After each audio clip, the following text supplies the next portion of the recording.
네, 안녕하십니까. 반갑습니다. 네, 이 시골까지 뭐하러 오셨어요? 뭐를 들으려고? 아마 이제 화엄법성계 법회를 하는 데는 월정사밖에는 없을 거예요. 이 법성계가 예전에도 이제 처음 시작할 때 그런 말씀을 드렸지만, 법성계에는 화엄경, 경전 중에 최고봉이라고 알려진 화엄경을 210글자로 압축시켜 놓은 글이죠. 7글자씩 30줄 해가지고. 근데 이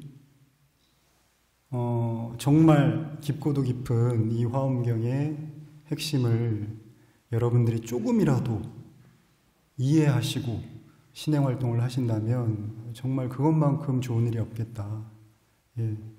우리의 모든 신행생활 그리고 수행의 핵심은 결국에는 선업을 증장시키는 데 있습니다. 그러니까 지극히 사랑하는 사람이 되어야 된다. 지극히 자비로운 사람이 되어야 된다. 부처님을 다른 말로 지선자라고 했어요. 지극히 선한 사람이다. 모든 수행의 목적은 그렇게 지극한 사람이 되는 겁니다. 정말 자비로운 사람, 정말 선한 사람, 정말 사랑으로 가득한 사람이 되는 것이 모든 수행과 모든 신행활동의 종착점이 되어야 된다. 그렇게 하실 수 있겠어요? 근데 그렇게 하려면 어렵다. 쉬운 건 아니다. 그렇지만 또 어려운 것도 아니다. 어려운 것도 아니에요. 어렵다 쉽다를 떠나 있는 겁니다, 사실은. 공부를 또 너무 어렵다 이렇게 천착을 하면 그러면 진부하기가 또 어려워요. 또 너무 쉽다 하면 이건 또 교만심이 생겨가지고 그게 또 장애가 됩니다. 그래서 쉽다 어렵다 하는 것도 다 내 마음의 장난질이다. 그렇게 생각하시고 다만 할 뿐이다. 스님들 말씀하신, 자주 말씀하시는 얘기 있죠. 다만 할 뿐. 다만 공부하고, 다만 기도하고, 다만 절하고, 다만 화두 들고, 다만 깨어있고, 그렇게 할 뿐이다. 그게 중요하다. 다만 하는 것. 화엄경에 이제 이 법성계가 화엄경을 축약시켜 놓은 거라고 제가 말씀을 드렸잖아요. 화엄경에는 이 세계를 4가지로 분류를 합니다. 4가지 세계로 분류를 해요. 그럼 첫 번째가 뭐냐? 사법계. 일사자를 써서 사법계예요. 사법계는 보이는 현상세계입니다. 그러니까 따로따로 보이는 것처럼 느껴지는 현상세계가 사법계예요. 그러니까 여러분들 여기 뭐 많은 분들 오셨지만 다 따로따로잖아요. 그죠? 김보살님, 이보살님, 박보살님, 정보살님 다 따로따로란 말이에요. 그리고 월정사도 또 서울에서 오셨지만 따로따로 있는 거죠. 모든 게 다 따로따로야, 이 세계는.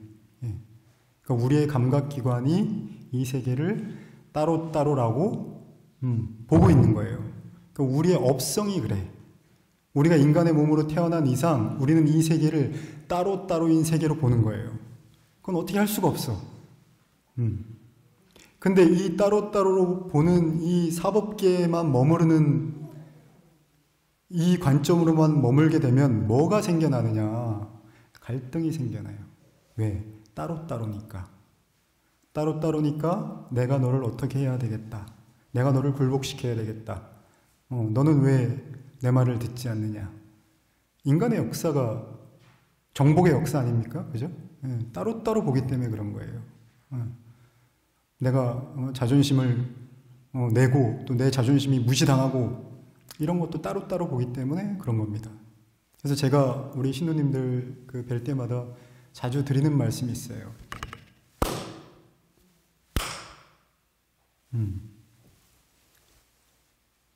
이 소리처럼 들을 줄 알아야 된다. 여러분들 자존심 긁는 소리를 들었어. 자존심 긁는 소리를 들었는데 그 그 소리가 다 같이 따라해 보세요. 하나, 둘, 셋. 이 소리하고 똑같다. 왜 똑같을까요? 다만 소리를 따릅니다. 소리. 예. 거기에 의미를 부여하는 건 누구다? 예, 우리가 또 한 마음 일으켜서 의미를 부여하는 거예요. 근데 다만 소리일 뿐이에요. 소리. 이렇게 볼 줄 알아야 된다. 사법계 속에서 또한 이법계를 사는 길이기도 한 겁니다. 그럼 이법계는 뭐냐? 이건 이제 이치의 세계예요. 진리의 세계인 거예요. 어떤 게 진리의 세계냐? 지난 시간에도 제가 잠깐 말씀드렸지만 모든 존재는 서로 어울려 있고 장애 없이 모든 존재가 그렇게 뒤섞여 있다. 서로 영향을 주면서 어울려져 있는 그런 어우러짐의 세계, 그런 이치로 되어 있는 세계, 이게 이법계예요. 근데 그 이치 속에는 우리의 마음도 포함되어 있는 거예요. 근데 우리의 마음이 포함되어 있다고 하는 얘기는 뭐냐면 다 우리 마음이란 얘기입니다. 우리의 마음을 떠나서는 어떤 것도 있을 수 없다라고 하는 게 이법계인 거예요. 여러분들 여기 계시지만 제 지금 마음은 여러분들 한 마음으로 보고 있어요. 여러분들 이렇게 볼 때 저 보살님 따로따로 제가 마음 쓰고 있는 게 아니잖아요. 그죠? 네, 한 마음으로 쓰고 있는 거예요. 그러니까 내가 어떤 소리를 듣거나 어떤 것을 바라볼 때나 우리의 감각기관으로 인지할 때 내 마음이 항상 거기에 달라붙어 있는 겁니다. 마음작용이라는 이름으로. 그것이 어떤 형태이든 원망의 형태이든 미움의 형태이든 기쁨의 형태이든 슬픔의 형태이든 그런 마음작용으로 같이 있는 거예요. 그게 이법기입니다. 그런 이치 속에 있는 것, 그런 이념법을 따라 있는 것, 그런 한 마음인 것, 그게 이법계예요. 그 다음에 세 번째 세계는 이사무해법계다 이렇게 얘기를 해요. 이법계와 사법계가 무해, 걸림없이 있는 법계예요. 그러니까 우리는 사법계가 따로따로 있는 것처럼 생각됐지만 사법계 본질을 들여다보니까 사법계는 이법계와 떨어질래야 떨어질 수가 없다는 거예요. 손처럼, 손바닥과 손등의 관계처럼. 이거 떨어질 수 없잖아요. 그죠? 네. 그러니까 따로따로 분리되어 있는 것처럼 보이지만 결국은 분리되어 있는 건 아무것도 없다. 이게 불법의 아주 정수이자 핵심이자 아이러니한 거예요. 어디에서도 어느 종교에서도 이런 얘기는 할 수가 없어요. 근데 우리는 사법계 속에서만 살고 있는 거야. 너 따로 나 따로. 그러니까 어때요? 내가 너 걸 뺏어야 돼. 내가 널 속여야 돼. 내가 너에게 분노할 이유는 정당한 거야. 그런 식으로 보는 거예요. 근데 우리가 회복을 해야 돼. 이제 회복을. 본래 이법계도 우리가 이미 우리에게 있는 거예요. 그래서 회복을 해야 돼요. 근데 이미 있는 거기 때문에 회복할 필요도 없어. 사실은 정신만 차리면 되는 거예요. 마치 우리가 안경을 이렇게 머리에 이렇게 지금 우리 보살님도 안경 머리에 쓰고 계시지만 안경 머리에 써놓고 내 안경 어디 갔어? 내 안경 어디 갔어? 막 찾잖아요. 그죠? 네. 그거하고 똑같은 거예요. 찾을 필요가 없어. 이거는 이미 우리가 가지고 있기 때문에 다만 회복하기만 하면 된다. 정신만 차리면 된다. 그래서 우리 수행이라고 하는 것, 기도라고 하는 것, 이 모든 게 사실은 정신 차리는 거예요. 정신 차리는 거. 본래 우리의 고향으로 다시. 그래서 지심 귀명래 하잖아요. 그죠? 귀명. 예. 본래 나의 생명으로 돌아간다는 거예요. 지심 귀명래. 본래 내가 가지고 있는 본래의 그 마음자리로 돌아갑니다. 그게 곧 부처님에 대한 경배라는 거예요. 그게 곧 부처님 가르침에 대한 경배라는 거예요. 그게 곧 승가에 대한 경배라는 거예요. 여러분들이 여러분 마음 안에 불법승 이 세 가지가 다 구족되어 있는 겁니다. 사법계 측면에서 보면 승가가 따로 있는 것 같고 스님은 따로 있는 것 같고 신도도 따로 있는 것 같고 하지만 이법계는 그런 게 존재하지 않아요. 어디 스님이 따로 있고 어디 신도가 따로 있고 공경의 대상이 따로 있고 공경하는 자가 따로 있고 공경받을 대상이 따로 있고 그런 건 있지 않다. 살불, 살조 이렇게 표현하죠. 부처도 죽이고 조사도 죽인다. 네. 왜? 이법계의 측면에서는 부처, 조사 이런 거는 다만 이름일 뿐이라는 거예요. 어디에 부처가 있고 조사가 있겠어요? 그 자리에, 그 하나의 마음 자리에. 그래서 신행생활을 하더라도 그렇게 해야 된다. 아, 나의 마음을 회복하는 것에 있구나. 내가 지극히 나를 사랑하는 것이 곧 부처님을 경배하는 것이다. 마지막으로 사사무예법계. 네, 사사무예법계는 이게 우리가 분리된 것처럼 보이는 모든 것들이, 모든 현상들이 다 그 자체로 어우러져 있는 거예요. 근데 우리 감각기관은 그걸 알지 못하지만, 여기 지금 오대산이 지금 가을이잖아요? 그래서 이제 막, 붉게 타오른단 말이에요. 근데 계절이 변하니까 나무들은 다 알아서 자기가 옷을 벗을 준비를 다 해요. 낙엽은 빨갛게 물들고, 바람은 차지고, 바위도 차지고, 또, 겨울 맞을 준비를 하고, 곤충은 또, 동물은 또 다, 자기 자리를 찾고 한단 말이에요. 누가 시킨 적도 없어. 근데 그렇게 자연은 다 어우러져서 그렇게 변화하고 있다 이거예요. 그러니까 마치 둘인 것처럼 보이는 어떤 것들도 둘일 수 없다. 이게 사사무예법계인 겁니다. 네. 다 어우러져 있는 거예요. 혹부리 영감 얘기 아세요? 네. 전래동화인데 이게 이제 그 윗마을에 혹부리 영감이 있었고 아랫마을에 혹부리 영감이 있었단 말이에요. 근데 윗마을에 혹부리 영감이 이제 나무를 하러 깊은 산속에 들어간 거야. 들어갔는데 이게 이제 나무를 하고 나와야 되는데 해가 지는 시간을 깜빡해가지고 이제 못 내려갔단 말이에요. 그래서 어느 폐가로 이렇게 들어갔는데 뭔가 무서워. 근데 밖에서 막 왁자지껄한 소리가 들리는 거예요.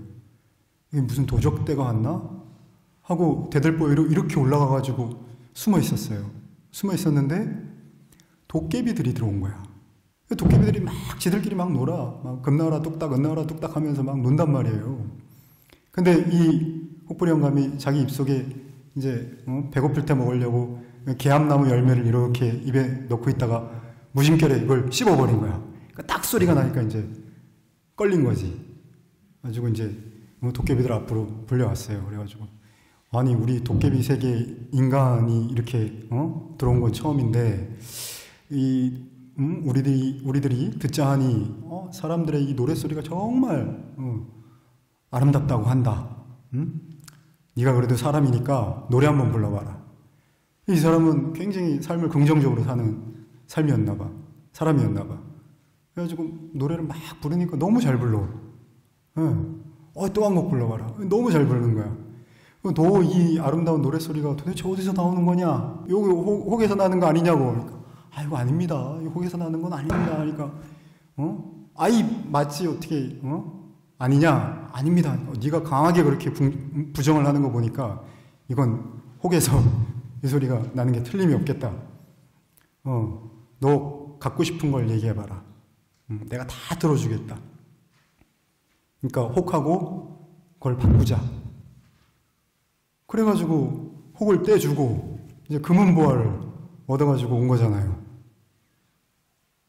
근데 아랫마을 사는 혹부리 영감이 이제 그 소리를 듣고 욕심이 나가지고 자기도 이제 금은보화를 얻겠다고 갔는데 어떻게 됐겠어요? 잘 아시다시피 함씬 두들겨 맞고 이제 혹 때려다 혹 붙였다. 혹을 붙여갖고 온 거야. 윗마을 영감 혹까지 붙여갖고 온 거예요.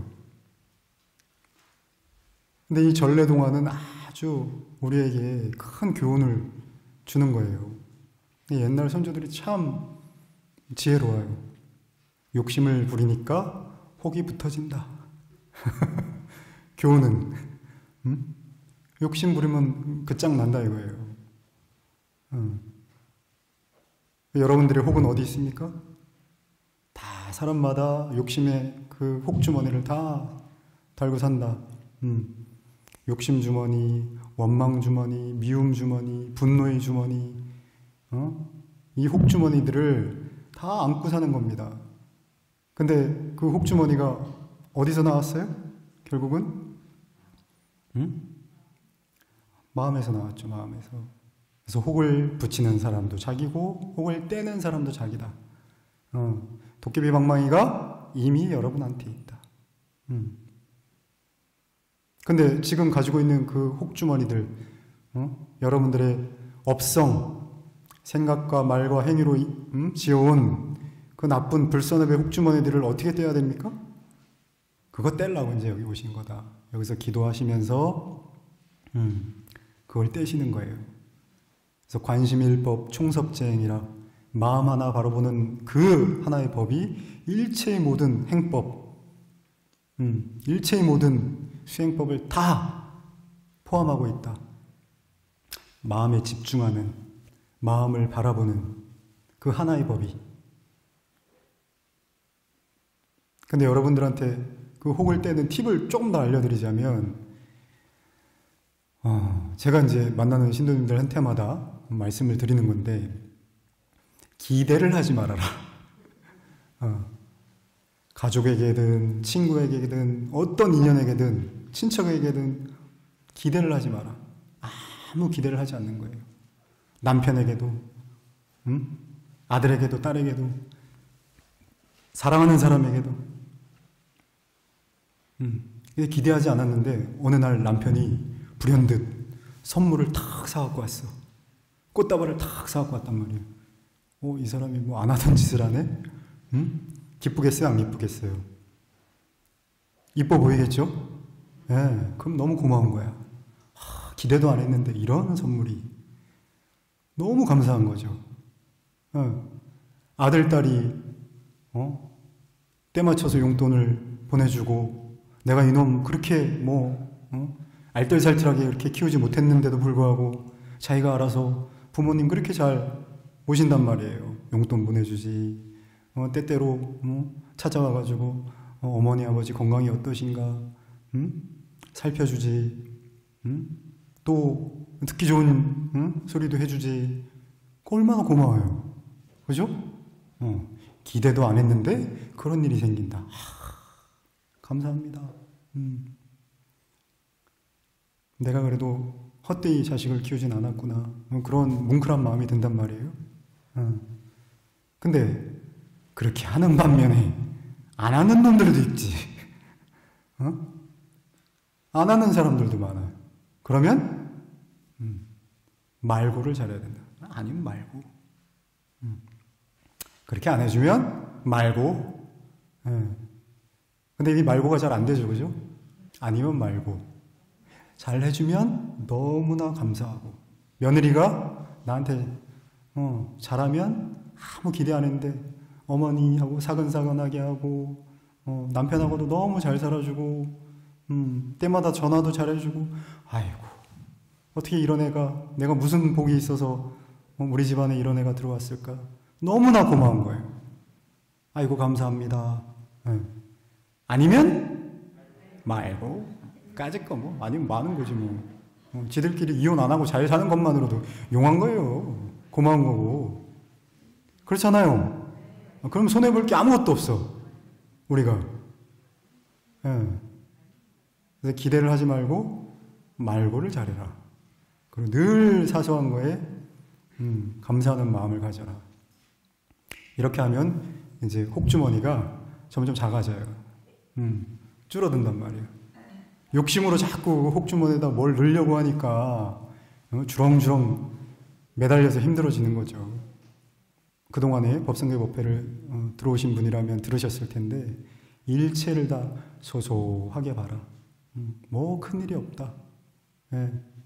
세상을 가볍게 바라보는 연습을 하시라.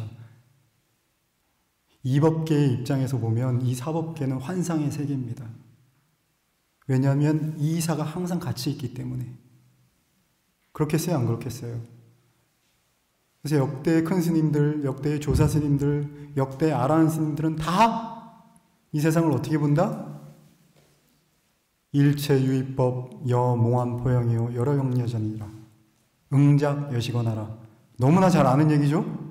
그죠? 금강경에 나오는 사국에 일체의 모든 법이 여몽환포영, 다 꿈과 같고 환과 같고 물거품과 같고 그림자와 같고 아침에 이슬과 같고 치는 번갯불과 같으니 이 세계를 마땅히 그와 같이 바라보라는 겁니다. 그렇게 바라보실 때 여러분들의 삶이, 여러분들이 내가 짐이라고 여겼던 것들, 문제라고 여겼던 것들, 이런 것들이 스스로 잠잠해질 것이다. 하남 스님께서 이제 봉은사 조실로 계셨을 때가 있었어요. 하남 스님 아시죠? 예, 오대산의 뭐 정신적인 큰 스승이시죠. 예. 이 하남 스님이 이제 여기 오대산으로 내려오기 전에 봉은사의 조실로 계셨는데 어느 날 이제 홍수가 난 거야. 홍수가 나가지고 뭐 벼랑간 홍수가 나니까 막 사람도 떠내려가고 뭐 가축도 떠내려가고 집도 떠내려가고 막 떠내려가는데 세상에 사람들이 사람은 건질 생각을 안 하고 가축을 건지고 가재독을 건지고 막 그러고 있는 거예요. 근데 스님들이 이제 막 그 조실스님 모시고 가서 막 뭐 사람을 구하려고 하는데 다 엉뚱한 짓을 하고 있으니까 하남 스님께서 그러셨다 그래요. 저기 사람 한 사람 구하는데 쌀 한 가마니를 주겠소. 그러니까 사람들이 사람을 구하기 시작하더라는 거예요. 그래갖고 많이 구했다는 거예요, 사람을. 사람을 구한 사람은 다 봉은사로 오시오. 봉은사로 오면 쌀 한 가마니를 주겠어. 그날부로 봉은사에 쌓아놨던 쌀가마니가 다 없어졌다는 거예요. 양식이. 그리고 그 글까지 써줬대. 나중에 오면은 드린다.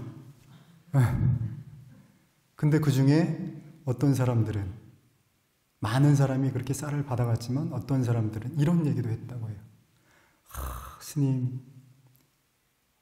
스님께서 우리를 일깨워 주셨습니다. 우리가 잊고 있던 마음을 일깨워 주셨습니다. 우리도 이렇게 착한 마음이 있는데 욕심이 눈을 가려서 그 마음을 못 봤습니다. 스님 정말 감사합니다. 고맙습니다.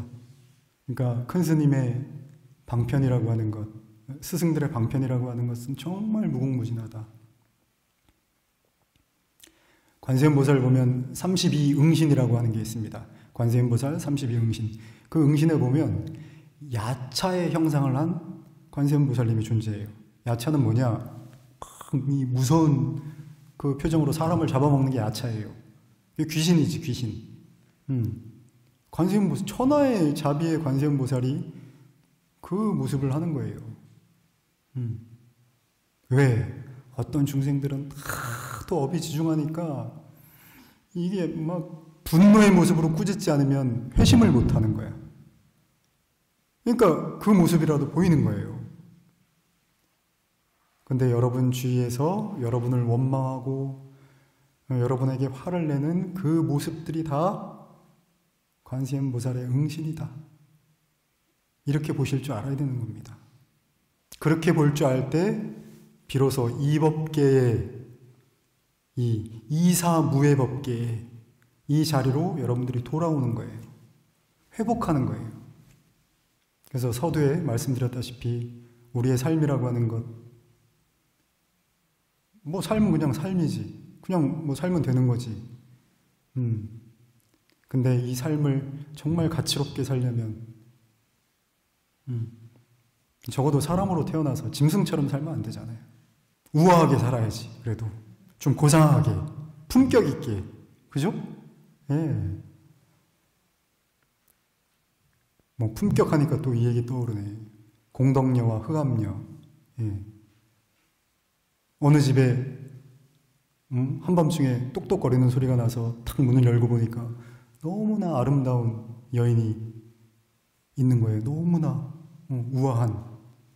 왜 집주인이 무슨 일이십니까? 하니까 저는 공덕녀라고 하는데 오늘 하루 이 집에서 머물러 갈 수 있겠습니까? 하니까 들어오십시오.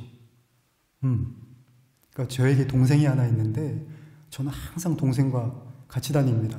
이 동생도 같이 데리고 잘 수 있겠습니까? 그렇게 하십시오. 보니까 못생긴 추녀에다가 콧물 질질, 입에서는 또 침이 질질, 냄새는 또 얼마나 나는지 이루 말할 수가 없다. 아니, 동생은 빼고 당신만 재워드리겠습니다. 그럴 수는 없습니다. 저는 동생하고 한 번도 떨어져 본 적이 없습니다. 그래서 결국은 동생을 받아들인 거예요. 우리네 삶이 그렇다. 우리네 삶이. 우리가 좋아하는 것들만 있을 수는 없다. 우리가 싫어하는 것들도 반드시 따라온다. 우리의 인간의 삶이라고 하는 것이 선업도 우리가 짓지만 불선업도 부지불식간에 우리가 짓는 것이기 때문에 이 불선업의 과보를 여러분들이 응당 받으셔야 된다. 근데 이 이사묵 무해법계의 이 자리를 회복하면 받는 게 아니다. 받는 게 아닌 거예요. 받더라도 수월하게 받을 수 있다. 어느 누구도 원망하지 않고 어느 누구도 탓하지 않고 정말 사랑하는 사람을 꼭 껴안듯이 그 상황을 다 내가 수용하고 껴안을 수 있는 겁니다. 그러니까 이 자리가, 오늘 이런 자리가 얼마나 희유한 자리입니까? 얼마나 감사한 자리고. 또 혼자서 기도하라고 하면 뭐 할 수 있겠어요? 여기 도반들 같이 다 모여있으니까 또 그렇게 도반의 공덕이 엄청난 겁니다. 도반을 귀하게 여길 줄 알아야 돼요. 안한존자가 부처님께 물었죠. 스님, 부처님, 돌을 닦는 데 있어서 도반은 어느 정도를 차지하겠습니까? 아나나 네가 맞춰보거라. 그래도 절반은 차지하지 않을까요? 아니다, 아나나 그렇게 생각하면 안 된다. 참으로 좋은 도반이야말로 도를 이루는 전분이라 그러셨어요. 저도 제가 이렇게 스님의 모습을 하고 있고 승과의 일원이긴 하지만 여러분들의 도반입니다. 도반인 거예요. 오늘 여러분들이 이 자리에 있기 때문에 저도 여러분들에게 이런 또 얘기를 할 수 있는 겁니다. 이런 공덕을 여러분들이 지을 수 있게 해주시는 거예요. 그러니까 도반의 공덕이 얼마나 큰 겁니까? 그죠? 자, 옆에 있는 도반들을 위해서 박수 한번 쳐주세요. 감사합니다. 도반이 때때로 나를 잘 인정 안 해주고 나한테 화를 내고 뭐 하면 어떻게? 말고. 도반이 나를 섭섭하게 하고 도반이 나를 잘 알아주지도 않고 나에게 불친절하고 하면 어떻게? 말고. 소소하다. 어떤 기대도 하지 않는다. 생활에서 습관을 들여야 됩니다. 습관을. 그게 수행이에요. 그게 본래의 내 자리를 다시 회복하는 길이다. 이렇게 생각하셔야 돼요.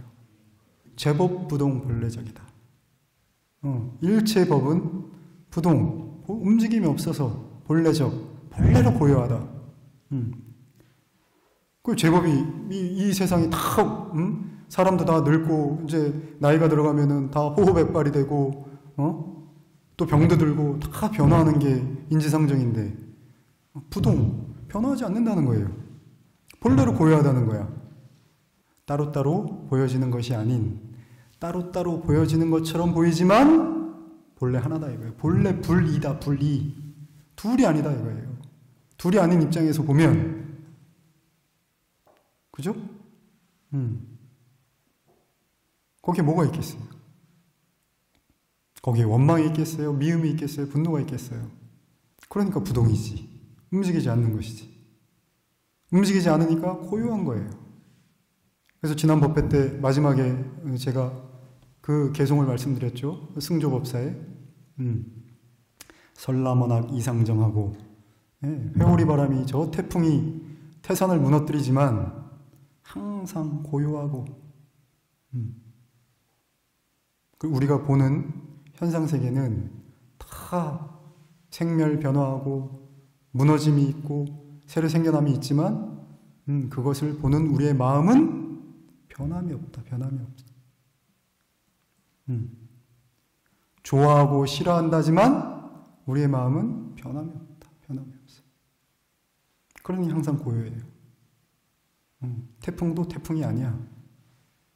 그래서 여러분들이 이 자기의 모습을 회복할 때 아까도 말씀드렸지만 여러분들의 본래의 그 고요함과 평화를 회복할 수 있는 겁니다. 설람원학 이상정하고 강화경주 이불류하고 저 오대천과 저 강들이 다 막 내달려가지고 흘러가지만 흐르지 않는다는 거예요. 한 번도 흐른 적이 없어. 우리의 마음이 어디로 흘러갑니까? 흘러가지, 흘러가기는 흘러가지만 그것도 다만 마음일 뿐이다. 금방 얘기했듯이 미움으로 흘러가고 사랑으로 흘러가고 막 흘러간단 말이에요.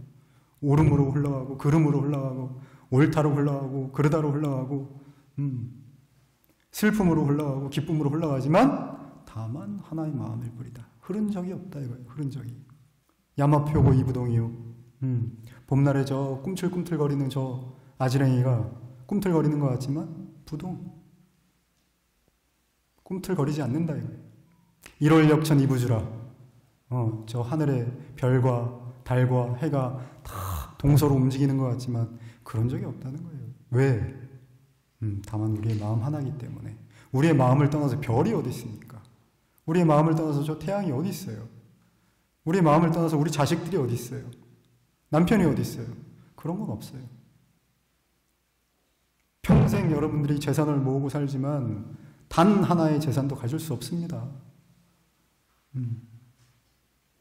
여러분들이 오직 유일하게 가질 수 있는 건 뭐다? 마음 하나밖에 없다. 그 마음이 생명이에요, 생명. 생명의 모습인 거예요. 이 생명은 변화의 모습을 하고 있지만 변화하지 않는다. 그래서 여러분들이 따로따로인 개체의 모습을 하고 있지만 곧 전체다. 개체이면서 전체인 것이 이 법성, 법계의 성품이다. 법계의 본래의 모습이다. 심수 만경전하니 마음이 온갖 경계에 따라서 굴러갑니다. 전처실능유라. 그 굴러가는 그 자리가 실로 그윽하다 이거예요. 여기서 그윽하다라고 하는 거는 부동, 제법 부동 본래적 그 그윽함을 얘기하는 거예요. 마음이 아까 얘기했지만 이리 흐르고 저리 흐르고 막 사방팔방으로 흐른다고 하더라도 그윽한 하나의 마음일 뿐이다. 심수만경전이요 전처실능유라. 수류인득성하니 그 흐르고 흘러가는 그 마음을 따라서 본래 그 마음자리로 돌아가면 그 성품으로 돌아가면 무의 영무라. 거기에는 기쁨도 없고 슬픔도 없다. 잔잔한 그 마음, 고요한 그 마음으로 돌아간다. 예. 그래서 여러분의 오늘 기도와 이 신행활동이 여러분들의 본래의 자리를 일깨우는 그런 시간이 되셨으면 좋겠고, 다만 정말 아까 서두에 말씀드린 것처럼 어떤 것도 기대하지 말고 오로지 주시라. 여러분들 본래 가지고 있는 그 사랑과 자비를 다 나눠주시라. 어떤 기대도 없이. 예. 그것이 보살의 마음입니다. 그것이 부처님이 우리 불제자들에게 요구하는 바입니다. 그것이 본래 우리의 법성이다. 우리의 본래의 성품이다. 예. 네, 오늘 또 이렇게 보잘것없는 얘기를 들어주셔서 감사하고 정말 오늘 이 하루에 또 정진이 여러분들이 마음을 비우고 또 자비로 충만한 그런 시간이 되셨으면 좋겠습니다. 여러분들 댁내에 또 여러분들 인연이 있는 모든 분들과 또 이 월정사에 있는 모든 좋은 기운들이 또 오늘 여러분과 함께 하시길 바라겠습니다. 감사합니다.